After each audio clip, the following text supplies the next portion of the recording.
के साथ। किसके साथ? और आज की धूमधाम में और उस समय की धूमधाम में अंतर है। आज लोगों की जो धूमधाम है वो क्या है? डीजे बजवा दो, पड़ोसियों की दीवारें हिला दो घर की। होता है कि नहीं होता है? ओहो, कोई बीमार व्यक्ति, बेचारा रोगी व्यक्ति, और इतनी तेज आवाज की ढम ढम ढम ढम उसके कानों में जा रही है, तो इस पर पता लगा कानून को भी अपनी कलम चलानी पड़ी और कोर्ट ने भी इन चीजों को अपने संज्ञान में लिया, इसलिए रोकथाम की गई। एक लेवल तक आप उसको बजा सकते हो और पर्टिकुलर उसका भी एक समय निर्धारित कर दिया कि इतने बजे तक। क्यों? समस्याओं को देखते हुए। लोगों को लगता है हमने पड़ोसियों की दीवारें हिलवा दी तो धूमधाम। धूमधाम क्या है? धाम कहते हैं स्थान को, और धूम कहते हैं माताओं धुएं को। किसको कहते हैं धूम? धुएं को। आपने सुना होगा जब बालक जन्म लेता है तो क्या कहते हैं? हूम कर दो, हूम बोलते हैं ना।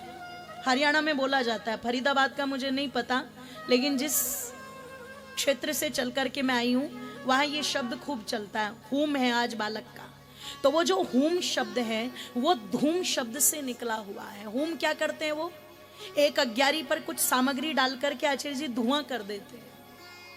और वो क्या था? हमारे यहाँ कोई भी कार्य जब होता था तो वो यज्ञ से होता था, अग्निहोत्र से होता था। क्यों? अग्निर्वै देवानाम मुखम, अग्नि देवताओं का मुख है। तो वो जो यज्ञ का धूम उठता था, धुआं उठता था, उसे कहते थे धूम। और जिस स्थान पर वो हवन किया जाता था उसे कहते थे धाम, उसे होम भी कहा जाता था। और आज घर को भी इंग्लिश में क्या कहा जाता है? जोर से बोलो, होम। तो धूमधाम से कर दो, होम कर दो, ये थी धूमधाम। दीवारें हिलाने का नाम धूमधाम नहीं था। महाराज दशरथ ने धूमधाम के साथ अपने चारों पुत्रों का कहते हैं जन्मोत्सव मनाया, और चारों बालकों का, ओ मेरी माताओं, सबसे पहला संस्कार तो गर्भाधान है।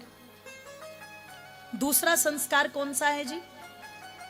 पुंसवन संस्कार, जो गर्भ के दूसरे या तीसरे महीने में किया जाता है। और तीसरा संस्कार है सीमंतोनयन संस्कार, जो 5वें से 7वें महीने तक किया जाता है। और मेरी माताओं, जो चौथे नंबर का संस्कार है वो जब बालक का जन्म हो जाता है तो जो उसे जन्म दे रही है उसको कहा जाता है जननी, और जो बालक पैदा हुआ है उसे कहा जाता है जातक, उत्पन्न होने वाला। उत्तर प्रदेश वालों ने इसी का बिगाड़ के क्या बना दिया? जाकत। बच्चों को बोलते हैं वहां, जैसे कई टाबर बोलते हैं है जी, ऐसे वो जाकत बोलते हैं। तो ये क्या है? जातक शब्द है। इसलिए वहां पर जो चौथे नंबर का संस्कार हो रहा है उसका नाम भी क्या है? जात कर्म संस्कार। और जात कर्म संस्कार में क्या करना है? जो बालक अभी अभी संसार में आया है उसकी जीभ पर शहद में सोने की सलाखा को भिगो करके क्या लिखना है? बोलो, ओम, परमात्मा का परिचय देना है। और 11 दिन के बाद या 3 महीने के बाद या 1 वर्ष के बाद फिर एक संस्कार होता है जिसे कहते हैं नामकरण संस्कार। जो लोग कहते हैं ना माताओं, रामायण की कथा क्यों, ध्यान रखिएगा, ये कथा पूरी की पूरी वो है जिसमें वेद के मंत्रों का पूरा अर्थ निहित है, जिसमें वेद की विद्या के दर्शन, वैदिक संस्कारों के दर्शन होते हैं। पर आज तक जो कि लोगों ने कथा केवल वही सुनी है, सीताराम सीताराम सीताराम, है जी, रामा रामा हरे हरे लड्डू खाओ पड़े पड़े। आज तक कथा यही सुनी है ना। अगर देखोगे तो पता लगा, सांप लिखते हैं गोस्वामी जी, चलई कुपंत वेद मग छाड़े। अरे जो वेद के मार्ग को छोड़ देता है वो तो कुपथ पर चलता है। एक एक संस्कार महाराज दशरथ अपने बच्चों का करा रहे हैं। पैदा होते ही जात कर्म संस्कार कराया गया। जब 11 दिन के हुए तो महर्षि वशिष्ठ ने महाराज दशरथ के चारों बालकों का संस्कार कराया। और इससे पहले घटना घटी। क्या घटी? जो महाराज दशरथ ने बंधुओं निर्देश दिए थे ना, नगर को सजा दो, न्योते भिजवा दो, फूलों की वर्षा करा दो, दान करवा दो, मृदंग बजे, वीणा बजे, वाद्य यंत्र बजे, यज्ञ करवाओ। तो आर्य सुमंत्र ने आकर के कहते हैं, महाराज हर एक कार्य के लिए आदेश दे दिया गया है, लेकिन एक कार्य नहीं हो सकता। पूछा कौन सा कार्य नहीं हो सकता? बोले ये जो आपने कहा है ना कि कैदियों को रिहा कर दो, जेलें खाली कर दो, हम जेलें खाली नहीं कर सकते। बंधुओं जरा ध्यान से सुनो। महाराज दशरथ कहते हैं जेलें खाली क्यों नहीं कर सकते, ये तो मेरा आदेश है ना। तो जरा सोच करके देखो, आज के नेता कहते हम राम राज्य लाएंगे। राम का राज्य तो छोड़ दो, महाराज दशरथ जैसा वातावरण बनाने की भी औकात नहीं रह गई है किसी नेता की। और वो क्यों? आर्य सुमंत्र से महाराज दशरथ कहते हैं, बंधुओं मेरा आदेश है कि जेलें खाली कर दो तो कर दो, समस्या क्या है? तो क्या कहते हैं महाराज, जेलें तो तब खाली करें जब जेलों के अंदर कोई हो। जेलें तो खाली पड़ी हुई हैं, कैदी तो वहां पर कोई है ही नहीं, तो हम छोड़े तो किसे छोड़े? आप सोच सकते हैं महाराज दशरथ के समय में भी जेलों के अंदर कोई कैदी, जोर से बोलो, आज का व्यक्ति क्या कहेगा? संभव कैसे? बिल्कुल संभव था।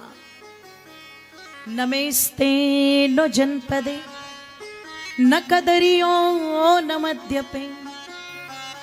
उस राज्य में कोई चोर नहीं है, कोई जुआरी नहीं है, कोई शराबी नहीं है, कोई कबाबी नहीं है, कोई व्यभिचारी नहीं है। आज अपराध किस चीज को लेकर के है? बताओ आप मुझे। अपराध बढ़ रहा है नशे के कारण, वो नशा वहां नहीं है। अपराध बढ़ते हैं जब दृष्टि में अपवित्रता आ जाती है, वासना आ जाती है। वेद कहता है मातृवत परदारेषु परदर्वेषु लोष्टवत।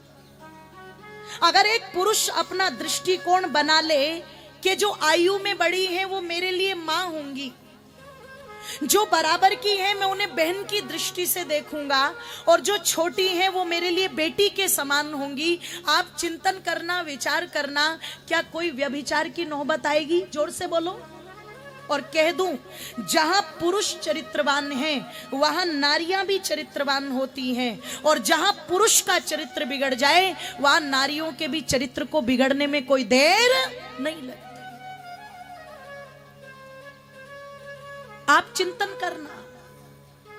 आज आप टीवी पर चले जाइए, आप सोशल मीडिया पर चले जाइए, आप पता लगा कि इलेक्ट्रॉनिक मीडिया पर आप चले जाइए, क्या नहीं परोसा जा रहा है वहां पर? सरेआम अश्लीलता, सरेआम वासना, सरेआम गंदगी। पता लगा कि जो मोबाइल जिसमें एक गूगल पर जाकर के आप एक चीज को अगर सर्च करेंगे तो 10 लिंक तो अपने आप गलत चीजों के खुल करके तुरंत आ जाते हैं। और आप कहां तक रोक पाएंगे इन चीजों को? क्योंकि बुरा मत मानिएगा, आज रोकने की बात तो छोड़ दो मेरी माताओं, आज तो पता लगा कि छोटे छोटे बच्चों को चुप कराने के लिए जिन माताओं ने 8-8 बच्चे पाल दिए, जिन माताओं ने 6-6 बच्चे पाल दिए, जिन्होंने 4-4 बच्चों को पाल दिया, उन्होंने अपने सीने से लगा करके बच्चे पाले, आज एक-एक हो रहे हैं खरगोश जैसे। और उन एक-एक बच्चों को भी आप चिंतन करना, ये आजकल की जो मम्मी है लेटेस्ट 2024 की है जी, एक-एक बच्चे को भी मोबाइल दे दे करके, ले चुप हो जा, चुप हो जा, मोबाइल दे दे के चुप करना पड़ रहा है। उसे दलिया खिला रही है तो पहले मोबाइल उसकी आंखों के सामने है, उसे दूध पिला रही है, मोबाइल उसकी आंखों के सामने, और इन्हें लगता है जैसे हमने आइंस्टीन के जैसी खोज करनी हो। इसे चुप कराने का फॉर्मूला ढूंढ लिया हमने। ये नहीं पता कि जिस मोबाइल के साथ तुम्हें जोड़ रही हो, इस बालक का हृदय कभी तुम्हारे साथ नहीं जुड़ेगा। जो हृदय से लगा करके बालक को चुप कराती थी, जो हृदय से लगा करके बालक को दूध पिलाती थी, जो हृदय से लगा करके बालक के लाड़ लड़ाती थी, उस बालक का हृदय अंत तक मां के हृदय के साथ, जोर से बोलो, जुड़ा रहता था। और जिसने आज बच्चे को मोबाइल पर चिपका रखा है, उसका हृदय मां के साथ जुड़ जाएगा क्या? एक एक बच्चा भी अगर संडे के दिन घर में रह जाए तो ऐसे लंबी लंबी सांसें भरती है जैसे हिरण्यकश्यप घर में रह गया हो। ओ मेरी माताओं बंधुओं, जरा चिंतन करना, विचार करना। और फिर माताएं दोष लगाती हैं, बच्चे बिगड़ गए, बच्चे बिगड़ गए। बच्चे नहीं बिगड़े हैं, तुमने अपने कर्तव्यों का पालन करना छोड़ दिया है।